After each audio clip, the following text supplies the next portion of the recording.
Ma belle-fille m'a frappée et je suis restée silencieuse. Le lendemain matin, quand elle a vu qui était à table, la gifle a résonné dans le salon comme un coup de tonnerre. Ma joue brûlait encore quand Sophie s'est penchée vers moi, son visage déformé par une rage que je n'avais jamais vue auparavant. « Tu n'es qu'une vieille inutile », a-t-elle craché. « Mon fils serait tellement mieux sans toi. » Je suis restée assise dans mon fauteuil, les mains tremblantes, regardant cette femme que j'avais accueillie dans ma famille 15 ans plus tôt. Elle venait de me frapper.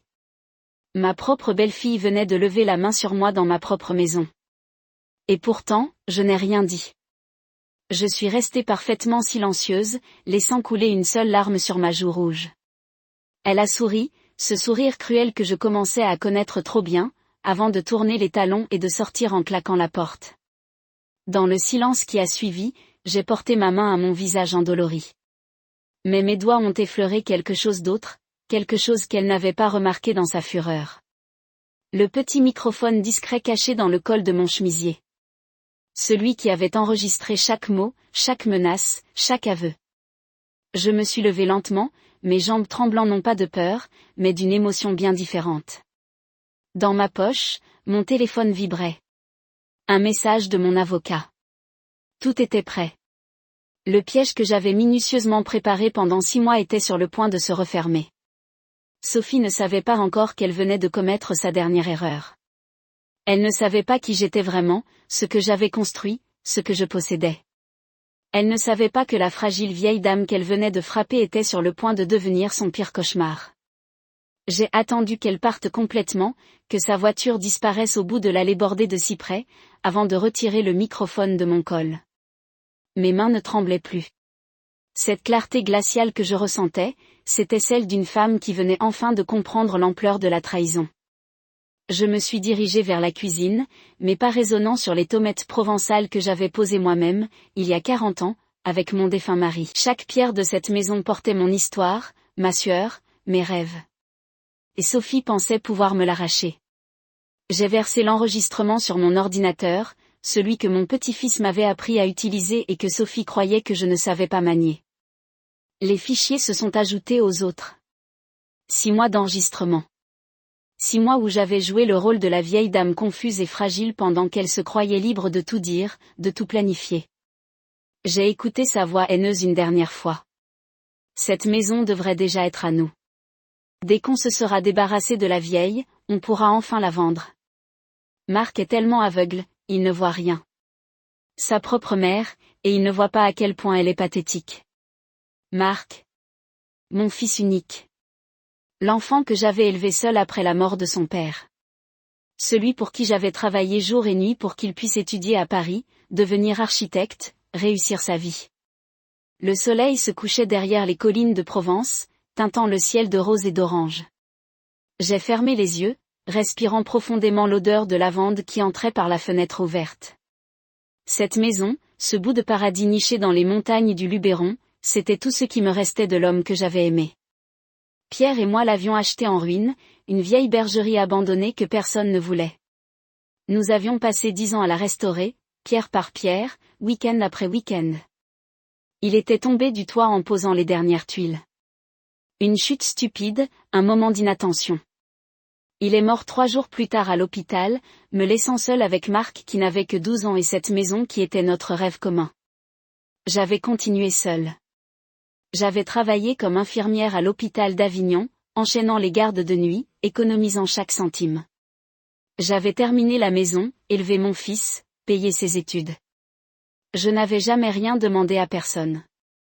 Et maintenant, cette femme pensait pouvoir me prendre tout ça.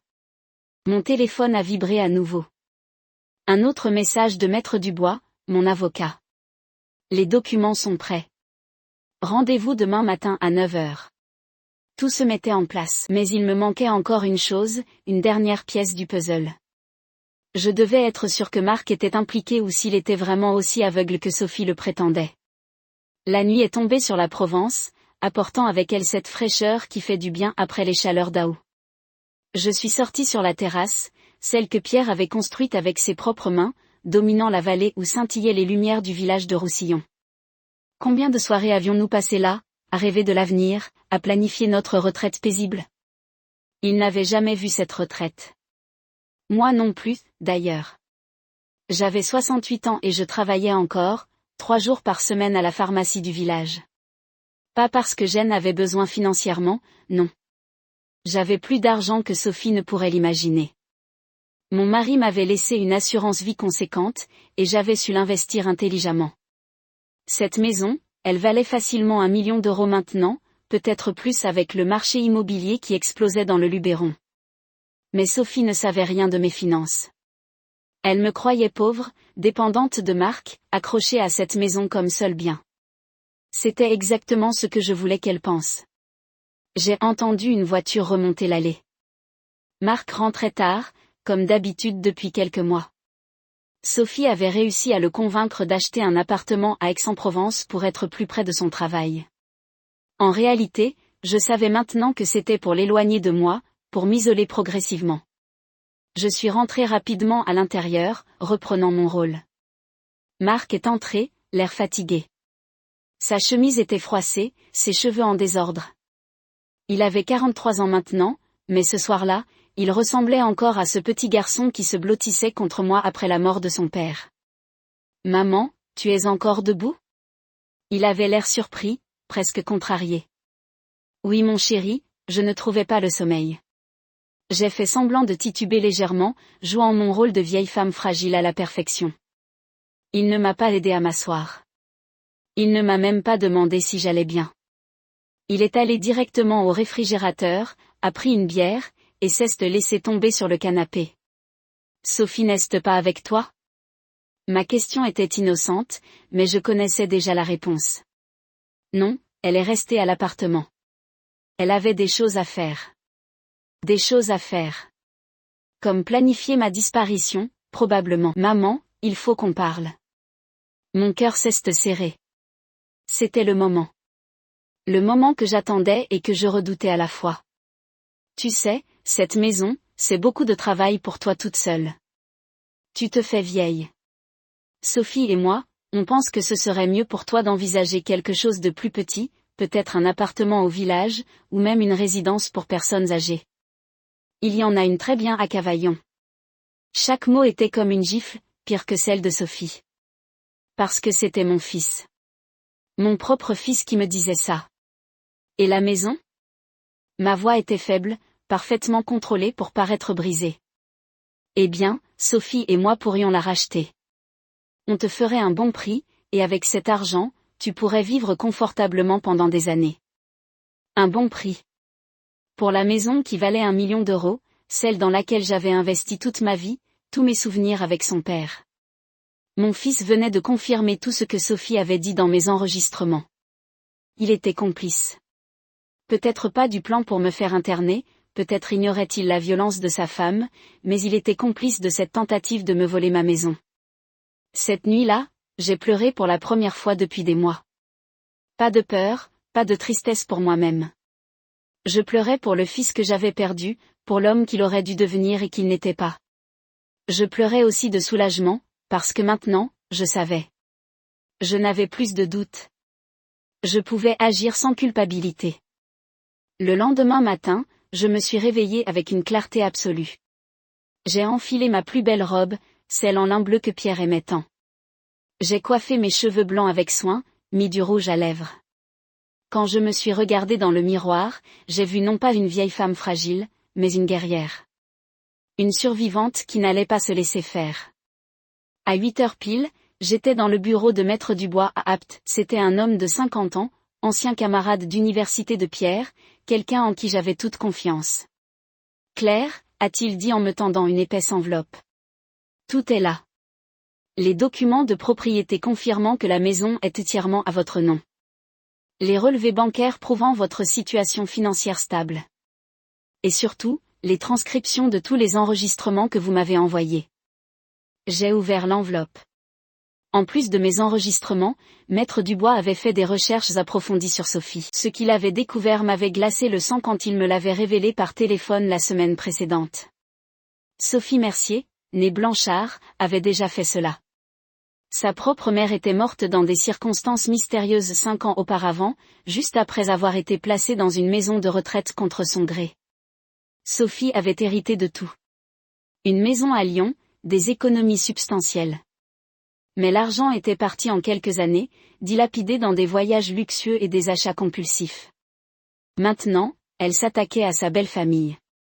Il y a plus, a continué Maître Dubois en sortant une clé USB. Une de mes enquêtrices a trouvé ça dans un vieux disque dur que Sophie avait jeté. J'ai branché la clé sur son ordinateur. Ce que j'ai vu m'a retourné l'estomac. Des vidéos. Sophie, dans mon propre salon, ricanant avec un homme que je ne connaissais pas. Il parlait de moi comme d'un insecte qu'il fallait écraser. La vieille va craquer bientôt, disait Sophie. Encore quelques mois à la pousser, et elle sera prête pour l'internement. L'homme riait. T'inquiète, j'ai les papiers prêts. Une fois qu'elle sera déclarée incapable, tout sera à vous. Je vais être malade, ai-je murmuré. Qui est cet homme? Maître Dubois a fermé la vidéo. Maître Girard. Un notaire d'Avignon. Ou plutôt, un ancien notaire. Il a été radié il y a 2 ans pour falsification de documents. Mais il garde ses contacts, ses connaissances du système. Sophie l'a rencontré dans un bar et ils sont amants depuis 8 mois. Amants. Sophie trompait mon fils en plus de le manipuler. En plus de vouloir me détruire. Vous voyez maintenant pourquoi nous devons agir vite et fort, a dit Maître Dubois. Ces gens sont dangereux. Ils ne reculeront devant rien. J'ai respiré profondément, retrouvant mon calme. Alors mettons notre plan en action. Mais je veux ajouter quelque chose. Quelque chose qu'ils n'oublieront jamais. Je lui ai exposé mon idée. Au début, il a semblé choqué. Puis un sourire lanceste dessiné sur son visage. Claire, vous êtes diabolique. C'est parfait. Une semaine plus tard, tout était en place. J'avais continué à jouer mon rôle de vieille dame fragile et confuse. Sophie était venue plusieurs fois, chaque fois plus agressive, me poussant à signer des papiers que je faisais semblant de ne pas comprendre. À chaque visite, mon micro enregistrait. À chaque visite, elle se dévoilait un peu plus. Le vendredi suivant, le village de Roussillon organisait sa fête annuelle. Chaque année, c'était le même rituel. La place du village se transformait en scène de théâtre, avec des spectacles, de la musique, des stands de nourriture. Tout le monde venait, les habitants, les touristes, les familles. C'était l'événement de l'année. Cette année serait différente. Cette année, j'avais payé la troupe de théâtre locale, les comédiens du Luberon, pour un spectacle spécial. Ils ne savaient pas encore ce qu'il allait jouer. Seul le directeur, un vieil ami à moi, connaissait le plan. Sophie et Marc devaient venir. Je leur avais dit que le maire allait me remettre une médaille pour mes 40 ans de service à la communauté. C'était un mensonge, mais ils avaient accepté de venir, probablement pour garder les apparences devant le village. L'après-midi de la fête, j'ai enfilé une robe blanche simple. Mes cheveux étaient relevés en chignon. Je ressemblais à une mariée, ou à quelqu'un qui allait à son propre enterrement. Dans un sens, c'était un peu les deux. C'était l'enterrement de Claire la victime, et la naissance de Claire la justicière. Je suis arrivée sur la place vers 18h. Le soleil de septembre était encore chaud, illuminant les façades ocre des maisons. Les gens m'ont salué chaleureusement. Madame Dubois, toujours aussi élégante. Combien de personnes ici connaissaient ma situation? Combien avaient remarqué comment Sophie me traitait? J'allais bientôt le savoir. Marc et Sophie sont arrivés vers 19h. Elle portait une robe rouge vif, trop moulante, trop voyante. Ses talons claquaient sur les pavés de la place. Marc avait l'air mal à l'aise dans son costume. Ils m'ont rejointe près de l'estrade où devait avoir lieu le spectacle. Maman, tu es sûre que c'est ce soir? A demandé Marc. Je ne vois pas de décoration spéciale. Sois patient mon chéri. Tout va commencer bientôt. Sophie me regardait avec ce sourire faux qu'elle réservait aux occasions publiques. Vous êtes ravissante ce soir, belle maman. Comme toujours. J'ai souri en retour. Mon cœur battait fort, mais mes mains étaient parfaitement calmes. Toi aussi ma chérie. Cette robe te va à merveille. Le maire est monté sur l'estrade à 20h précises. Il a remercié tout le monde d'être venu, a parlé de l'importance de la communauté, de la tradition. Puis il a dit les mots que j'attendais. Et maintenant, un spectacle spécial, offert par notre chère concitoyenne, Madame Claire Dubois, en l'honneur de son défunt mari Pierre et de toutes les familles de Roussillon. Les lumières se sont tamisées. Les comédiens sont montés sur scène. Et le spectacle a commencé. La première scène montrait une vieille femme assise dans son salon. Une autre actrice, jouant Sophie, entrait en scène. Les premiers mots étaient exactement ceux que Sophie avait prononcés 6 mois plus tôt. Tu n'es qu'une charge pour nous. Marc serait tellement mieux sans toi dans nos vies. J'ai senti Sophie se raidir à côté de moi. C'est quoi ce spectacle? A-t-elle murmuré. Chut, ai-je répondu doucement. Regarde. C'est éducatif. Sur scène, les acteurs rejouaient scène après scène. Chaque conversation enregistrée. Chaque menace. Chaque plan pour me voler ma maison, me faire interner, me détruire. Les mots étaient exacts, sortis directement des transcriptions de mes enregistrements. Autour de nous, les murmures commençaient. Les gens reconnaissaient Sophie et Marc. Ils comprenaient que ce n'était pas de la fiction.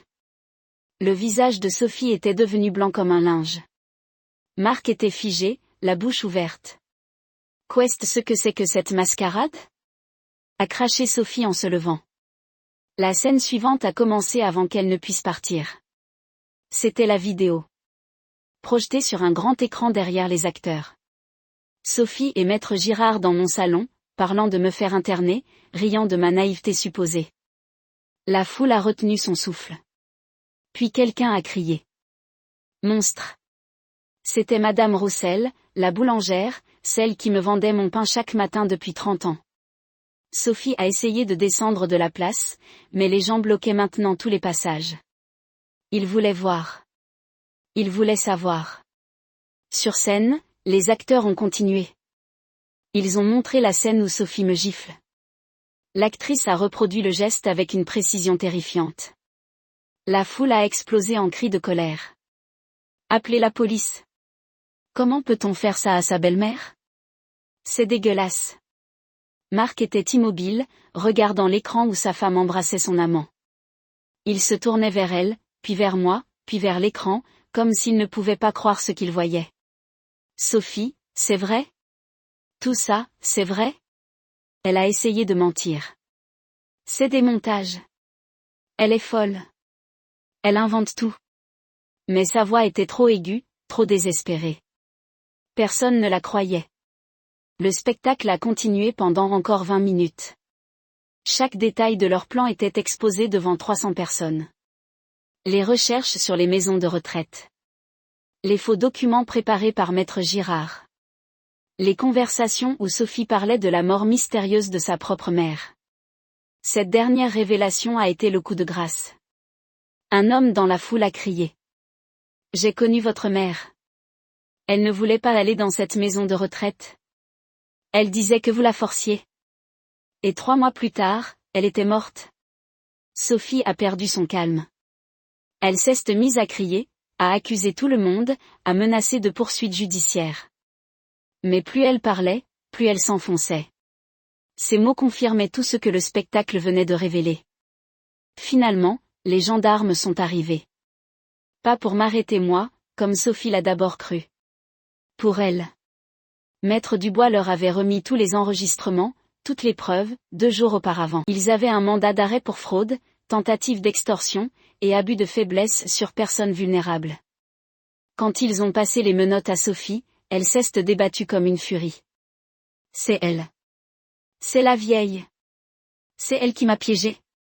Elle était hystérique, crachant et hurlant. Les gens s'écartaient sur son passage, le dégoût visible sur leur visage. Marc était effondré sur un banc. Il pleurait, la tête dans ses mains. Je me suis approchée de lui lentement. Maman, je suis désolée. Je ne savais pas. Je le jure, je ne savais pas qu'elle était allée aussi loin. Ma voix était calme quand j'ai répondu. Mais tu savais pour la maison. Tu voulais me la prendre. Tu voulais me mettre dans une résidence. Ton propre père est mort en construisant cette maison pour nous, et toi tu voulais la vendre. Il n'avait pas de réponse. Que pouvait-il dire? Il avait trahi sa propre mère, même si ce n'était pas aussi violemment que Sophie. La foule commençait à se disperser, mais les regards vers Marc et moi étaient encore nombreux. J'ai senti une main sur mon épaule. C'était le maire. Claire, je suis vraiment désolée de ce que vous avez vécu. Le village tout entier est derrière vous. Merci monsieur le maire. Cette nuit-là, je suis rentrée chez moi seule. La maison était silencieuse, mais c'était un silence différent. Ce n'était plus le silence de la solitude ou de la peur.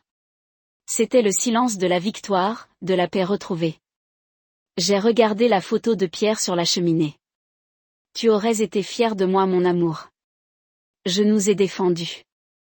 J'ai défendu notre maison, notre mémoire. Les jours suivants ont été un tourbillon. L'histoire s'est répandue comme une traînée de poudre dans toute la région. Les journaux locaux ont repris l'affaire. Belle-mère piégée, un spectacle théâtral révèle un complot familial. Les réseaux sociaux ont explosé. Le hashtag Monstre en Provence est devenu viral. Des photos de Sophie, tirées de la soirée, circulaient partout. Les commentaires étaient impitoyables. Sophie a été placée en garde à vue, puis en détention provisoire en attendant son procès. Maître Girard a également été arrêté. L'enquête a révélé qu'il avait falsifié des dizaines de documents pour d'autres clients, escroquant des personnes âgées depuis des années. Sophie était sa complice dans plusieurs de ces affaires. Marc a demandé le divorce immédiatement. Il a aussi perdu son poste d'architecte dans une grande firme d'Aix après que l'histoire soit devenue publique. Personne ne voulait être associé à quelqu'un qui avait voulu déposséder sa propre mère. Moi, j'ai continué ma vie. Mais les choses avaient changé. Les gens me regardaient différemment maintenant. Avec respect, avec admiration même. La vieille dame fragile avait révélé une force insoupçonnée. Un matin, 3 semaines après la fête, j'étais à la pharmacie quand Madame Roussel est entrée. Elle m'a serré dans ses bras. Claire, vous êtes une inspiration pour nous toutes. Mon propre gendre me traite comme une moins que rien. Vous m'avez donné du courage. J'ai réalisé que mon histoire avait un impact au-delà de ma propre situation. Combien de personnes âgées subissaient les mêmes abus en silence? Combien se sentaient impuissantes face à leur propre famille? Le procès a eu lieu en décembre. J'ai témoigné pendant 3 heures, racontant tout, montrant toutes les preuves. Les enregistrements ont été joués dans la salle d'audience. Quand la voix de Sophie a résonné, disant la vieille va bientôt crever et on aura tout, plusieurs personnes dans le public ont eu un mouvement de recul. L'avocat de Sophie a essayé de me présenter comme une manipulatrice, comme quelqu'un qui avait monté un piège élaboré. Mais les preuves étaient accablantes. Les vidéos, les enregistrements, le témoignage de Maître Girard qui avait accepté de coopérer en échange d'une peine réduite, tout confirmait mon histoire. Le verdict est tombé un vendredi matin de janvier. 5 ans de prison pour Sophie. 2 ans pour complicité dans les autres affaires de Maître Girard. Interdiction d'approcher des personnes de ma famille. Saisie de tous ses biens pour dédommagement des victimes des escroqueries précédentes. Quand les gendarmes l'ont emmenée, elle m'a regardé avec une haine pure. Je ne l'ai pas détournée. J'ai soutenu son regard jusqu'à ce qu'elle disparaisse derrière les portes du tribunal. Marc attendait dehors. Il s'est approché, hésitant. Maman, est-ce que tu pourrais me pardonner un jour? J'ai réfléchi longtemps avant de répondre. Le pardon n'efface pas ce qui s'est passé, Marc. Tu as voulu me prendre ma maison. Tu as voulu m'enfermer. Même si Sophie t'a manipulé, tu as fait ses choix. Je sais. Et je vais devoir vivre avec ça. Il avait maigri, vieilli. La trahison de Sophie, la perte de son travail, le scandale public, tout cela l'avait brisé. Je vais suivre une thérapie. Je vais essayer de comprendre comment j'ai pu en arriver là. C'est bien. Fais-le pour toi, pas pour moi. Nous nous sommes séparés ce jour-là. Je ne savais pas si je le reverrais. Honnêtement, je n'étais pas sûre de le vouloir. L'hiver en Provence a cette beauté particulière. Le Mistral souffle fort, nettoyant le ciel jusqu'à le rendre d'un bleu cristallin. Les collines se couvrent d'un vert nouveau après les pluies. C'est une saison de renouveau discret. Je passais mes journées dans ma maison, profitant de chaque pièce, de chaque coin que Pierre et moi avions restauré avec amour. Je lisais beaucoup, écoutais de la musique, jardinais quand le temps le permettait. Un après-midi de février, j'ai reçu une lettre. L'enveloppe était épaisse, officielle. C'était de Maître Dubois. À l'intérieur, plusieurs documents. Les biens saisis à Sophie et Maître Girard avaient été vendus. Après dédommagement des autres victimes, il restait une somme importante. En tant que victime directe avec des preuves solides, j'étais éligible à une partie significative de cette somme. 200 000 €. Je n'en avais pas besoin. Mon assurance vie, mes investissements, la valeur de ma maison, tout cela me suffisait largement. Mais j'ai eu une idée. J'ai contacté Maître Dubois et nous avons créé une fondation. La Fondation Pierre et Claire Dubois pour la protection des personnes âgées. Avec cet argent comme capital de départ, nous allions aider d'autres victimes. Financer des avocats, des enquêtes, offrir un soutien psychologique. Transformer ma vengeance en quelque chose de constructif. La nouvelle s'est répandue. Des articles sont parus dans la presse nationale. La femme qui a transformé sa trahison en mission. Des personnes âgées de toute la France ont commencé à nous contacter. Certaines histoires étaient encore plus horribles que la mienne. La fondation a grandi rapidement.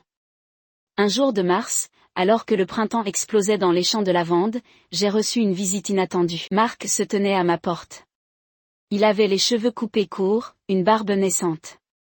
Il portait des vêtements simples, très différents des costumes d'architecte auxquels j'étais habituée. « Maman, je peux entrer ?» J'ai hésité, puis j'ai ouvert la porte en grand. Nous nous sommes assis dans le salon, ce même salon où Sophie m'avait giflé 7 mois auparavant. J'ai fait 1 an de thérapie intensive. J'ai compris beaucoup de choses sur moi, sur comment Sophie m'a manipulée, mais aussi sur mes propres faiblesses. Je ne cherche pas d'excuses. Ce que j'ai fait était impardonnable.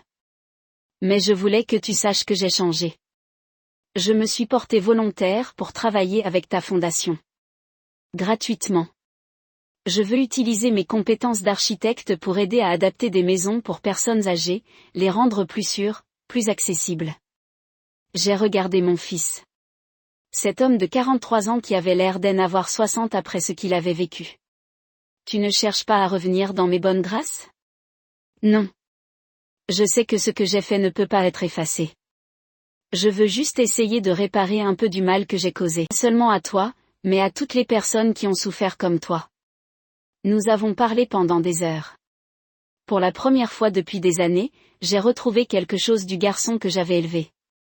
Quelque chose de l'homme que son père aurait voulu qu'il soit. Je ne lui ai pas pardonné ce jour-là. Peut-être ne lui pardonnerai-je jamais complètement. Mais j'ai accepté son aide pour la fondation.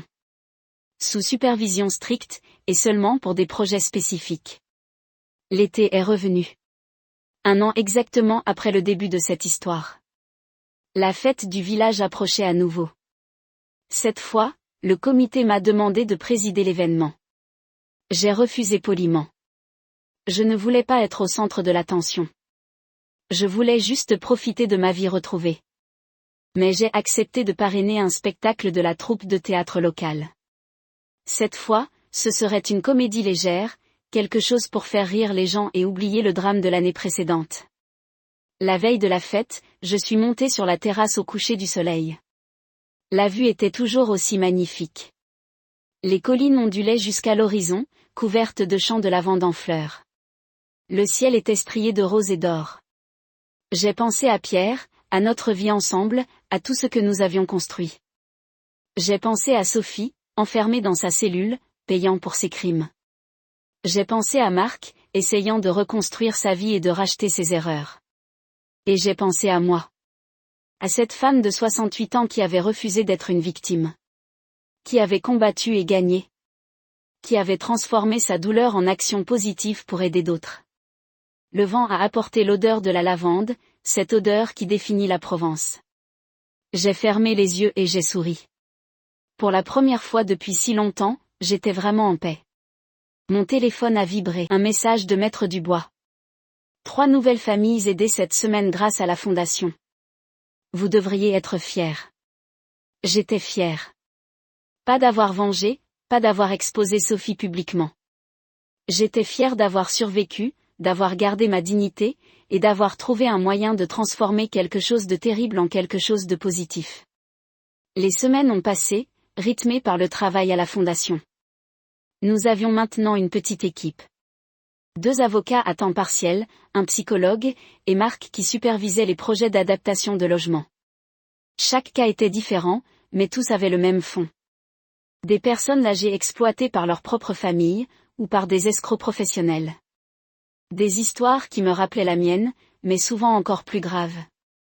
Certaines victimes avaient perdu non seulement leurs biens, mais aussi leur santé mentale, leur volonté de vivre.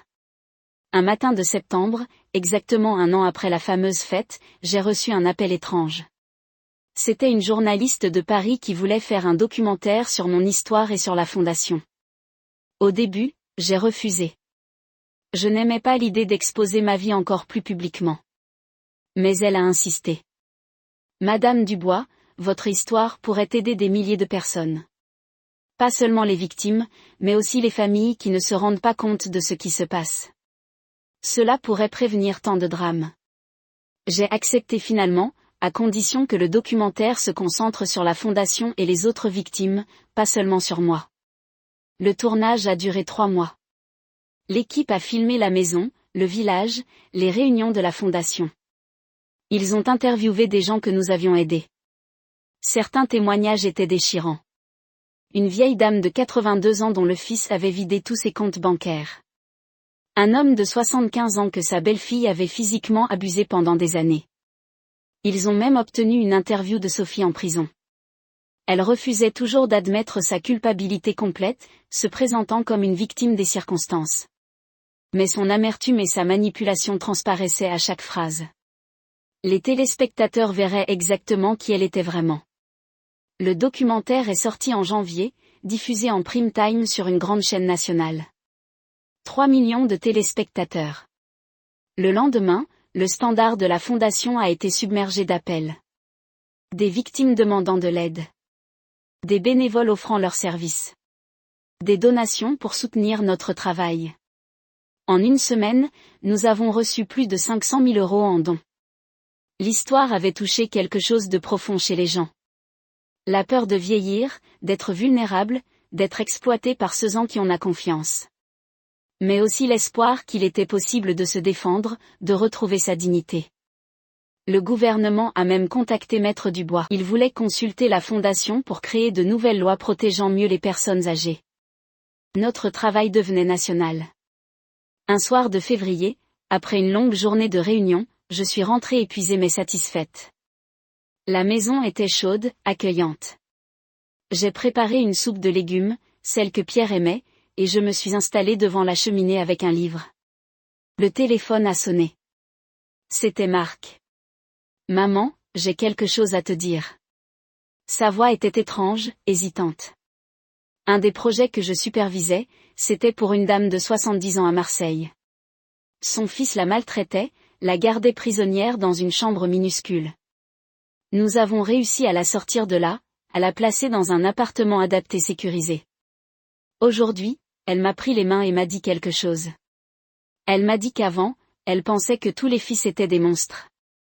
Mais qu'en me voyant travailler si dur pour aider des gens comme elle comprenait qu'on pouvait changer.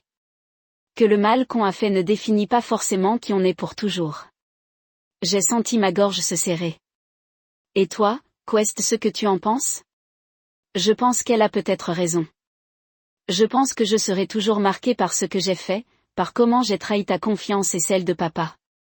Mais je pense aussi que chaque jour où j'aide quelqu'un, je rachète un tout petit peu de ma dette. Nous sommes restés silencieux un moment, chacun à un bout de la ligne. Le pardon n'est pas quelque chose qui arrive d'un coup. C'est un processus, long et douloureux. Ce soir-là, j'ai fait un premier pas sur ce chemin. Le printemps est arrivé à nouveau, transformant la Provence en un océan de couleurs. Les amandiers en fleurs, les cerisiers bourgeonnants, les premiers iris violets dans les jardins. C'était ma saison préférée, celle que Pierre et moi attendions toujours avec impatience. La fondation continuait de grandir. Nous avions maintenant des antennes dans 5 régions de France. Des dizaines de bénévoles, une vraie équipe professionnelle. Nous avions aidé plus de 200 familles en 1 an et demi. Mais au-delà des chiffres, c'étaient les histoires individuelles qui comptaient. Madame Roussel, ma boulangère, était devenue une des bénévoles les plus actives. Elle organisait des groupes de parole pour les victimes, offrant un espace sûr où elles pouvaient partager leurs expériences sans jugement. Son propre gendre avait finalement été mis dehors après qu'elle ait trouvé le courage de porter plainte. Le maire du village avait proposé de transformer l'ancienne école en centre permanent pour la fondation. Un lieu où nous pourrions offrir des consultations, des ateliers, des formations. Marc dirigeait les travaux de rénovation, transformant le bâtiment délabré en un espace moderne et accueillant. Un après-midi d'avril, alors que j'inspectais les travaux, Marc m'a appelé. « Maman, viens voir. » Il m'a emmené dans ce qui allait devenir la salle principale. Sur le mur, il avait installé une grande plaque de bronze. Centre Pierre et Claire Dubois. En dessous, une citation. La vraie force ne vient pas de la vengeance, mais de la transformation de la douleur en aide pour les autres. J'ai lu et relu ces mots. Tu as écrit ça? Non, c'est tiré de ton interview pour le documentaire. Tu ne te souviens pas? Je me souvenais. C'était ce que je ressentais vraiment, au fond de mon cœur. Ma vengeance contre Sophie n'avait jamais été le but final. C'était juste un moyen de retrouver ma liberté, ma dignité. Le vrai accomplissement, c'était tout ce qui était venu après. L'été a apporté son lot de défis. Sophie devait sortir de prison en liberté conditionnelle après avoir purgé la moitié de sa peine pour bonne conduite. Maître Dubois m'a appelé pour m'en informer. Elle n'a pas le droit de s'approcher de vous ou de votre famille. Elle doit résider à au moins 100 km d'ici. Et elle est sous surveillance électronique stricte. Je sais. Mais quand même. L'idée qu'elle soit libre me dérangeait. Pas par peur, mais par cette question lancinante. Allait-elle recommencer avec quelqu'un d'autre? Avait-elle vraiment changé? La réponse est venue plus vite que prévu. 3 semaines après sa sortie, Sophie a été arrêtée à nouveau. Elle avait essayé de contacter une vieille dame riche à Nice, probablement pour recommencer ses escroqueries. La violation de sa liberté conditionnelle signifiait qu'elle retournait en prison pour purger le reste de sa peine, plus une extension pour la nouvelle tentative. Certaines personnes ne changent jamais.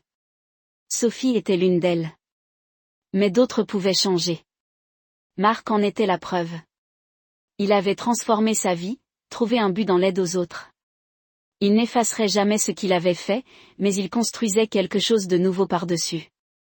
L'inauguration du centre a eu lieu en septembre, exactement 2 ans après la fameuse fête du village qui avait tout changé. Des centaines de personnes sont venues.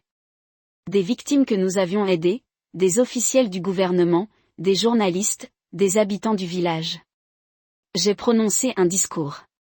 Court, simple, du cœur. Il y a 2 ans, j'étais une femme brisée, trahie par ceux que j'aimais le plus. Aujourd'hui, je suis entourée de personnes qui croient, comme moi, que la dignité et le respect sont des droits fondamentaux, peu importe notre âge. Ce centre est un symbole. Un symbole que les victimes peuvent devenir des survivantes, et les survivantes peuvent devenir des guerrières pour le changement. Les applaudissements ont été assourdissants. Ce soir-là, après que tout le monde soit parti, je suis restée seule dans le centre. Les murs fraîchement peints, les équipements neufs, les photos de toutes les personnes que nous avions aidées accrochées dans le couloir. C'était surréel. De ma petite histoire personnelle était né quelque chose de tellement plus grand. Marc est entré doucement.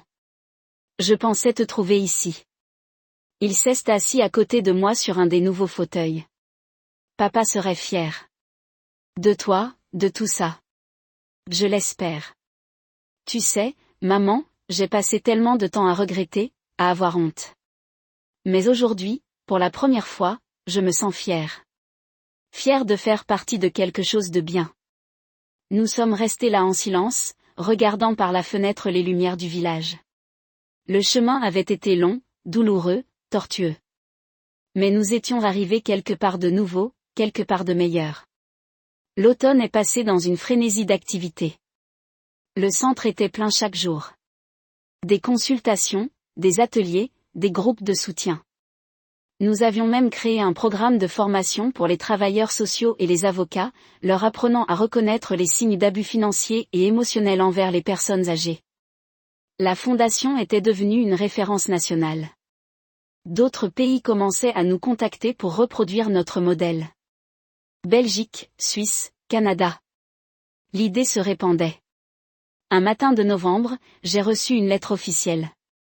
Le gouvernement français voulait me décorer de l'Ordre national du mérite pour mon action en faveur de la protection des personnes âgées. La cérémonie aurait lieu à Paris en décembre. J'ai hésité. Les honneurs officiels n'avaient jamais été mon but. Mais Maître Dubois m'a convaincu. Ce n'est pas pour vous, Claire. C'est pour toutes les victimes. C'est pour montrer que leur combat est reconnu au plus haut niveau de l'État. Il avait raison. La cérémonie à Paris était impressionnante. Le ministre des Solidarités m'a remis la médaille dans un grand salon du ministère. Des dizaines de personnes étaient présentes. Des victimes que nous avions aidées, des membres de la fondation, des officiels. Marc était là aussi, au premier rang. Quand j'ai reçu la médaille, j'ai pensé à tous les moments qui m'avaient mené là. La gifle de Sophie. Les nuits où j'avais pleuré en silence. Les enregistrements secrets. Le spectacle du village. Le procès. La création de la fondation. Chaque étape avait été nécessaire. Dans mon discours, j'ai parlé des vraies héroïnes. Pas moi, mais toutes ces personnes âgées qui trouvaient le courage de dénoncer, de se battre, de reconstruire leur vie. Celles qui transformaient leur statut de victime en force d'action. Le retour à Roussillon a été triomphal. Le village avait organisé une petite fête en mon honneur. Rien d'aussi élaboré que la fameuse soirée de révélation, mais quelque chose de chaleureux, d'authentique. Les gens venaient me serrer la main, me remercier, me dire combien ils étaient fiers. Cette nuit-là, seule dans ma maison, j'ai regardé la médaille posée sur la table. Un morceau de métal et de ruban. Mais ce qu'il représentait était tellement plus grand. L'hiver est revenu, doux en Provence cette année-là. Peu de gel, beaucoup de soleil. Je passais mes matinées au centre, mes après-midi dans mon jardin. La vie avait trouvé un rythme paisible. Marc venait déjeuner avec moi une fois par semaine. Nous parlions du travail, des projets de la fondation, parfois de choses plus personnelles. Notre relation se reconstruisait lentement, pierre par pierre, comme la maison que son père et moi avions restaurée autrefois. Un jour de janvier, 3 ans presque jour pour jour après le début de cette histoire, Marc est arrivé avec une femme. Maman, je te présente Isabelle. Elle travaille comme assistante sociale à Marseille. Nous nous sommes rencontrés lors d'un de nos projets. Isabelle était différente de Sophie en tout point. Simple, sincère, avec un sourire chaleureux et des yeux bons. Nous avons parlé longtemps. Elle s'intéressait vraiment à la fondation, au travail que nous faisions. Ce n'était pas de la politesse, mais une passion authentique pour aider les autres. Quand ils sont partis, Marc s'est retourné sur le seuil. Je sais que je n'ai pas le droit de demander ta bénédiction. Mais j'aimerais que tu saches que Isabelle et moi, c'est sérieux. Et cette fois, je sais ce que je fais. Je vois qui elle est vraiment. J'ai hoché la tête. Amène-la plus souvent. J'aimerais mieux la connaître. Son sourire était celui du petit garçon qu'il avait été, celui qui courait dans les champs de lavande pendant que son père et moi travaillions sur la maison. Peut-être que les secondes chances existaient vraiment. Le printemps est revenu encore une fois. Ma 4e saison depuis le début de cette histoire. Les amandiers étaient en